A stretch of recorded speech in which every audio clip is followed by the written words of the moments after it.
Yes, it happens again.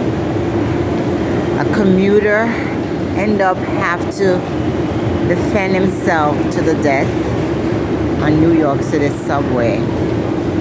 I have witnessed this just about 2 days ago, and I had to step in as a woman as I see a young girl, I would say she's in her late teens to early 20s, being harassed by a man who could be her father, probably her grandfather.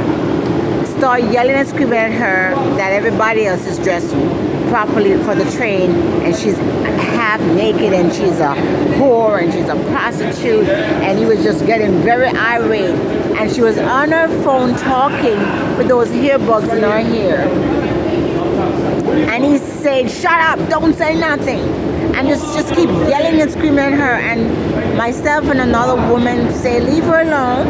I couldn't take it anymore. It was just so abusive, and I could tell that he's getting ready to do something.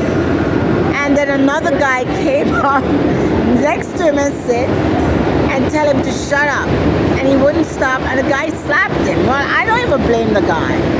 I don't, and I'm not for this kind of stuff, but that's how crazy it has gone on the subway, where it's not safe, and the commuters have to be protecting themselves and protecting others. Now I feel sorry for this new young man who's 20-year-old who has to stab this guy. And somebody might say, well, he's too drastic, he went too far. You've never been in a fight before. You've never been in a fight before, and the person is brutally beaten. You can get killed by someone's fist. So don't make it seem like, oh, well, he didn't have a weapon. Now, I just read that this guy has a rap sheet that was killed, that was harassing. He was harassing something, and a girl and a 20-year-old stepped in and tell him to chill. And he punched a guy in the face. What the guy's supposed to do, sit there and take it?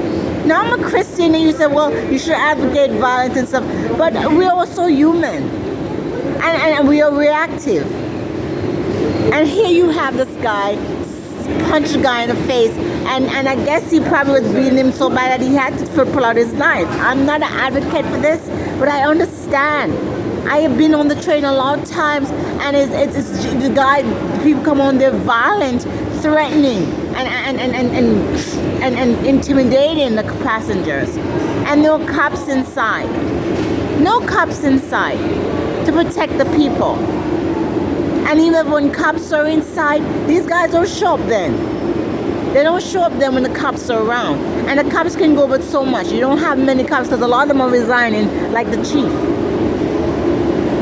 It's just sad. It's the second young man now take his life, lose his life to the prison system because he had to defend someone. And that's very courageous of this young man.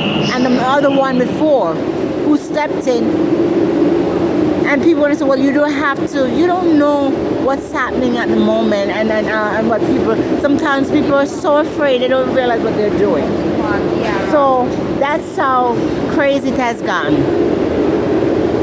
The commuters have to be defending others and defending themselves.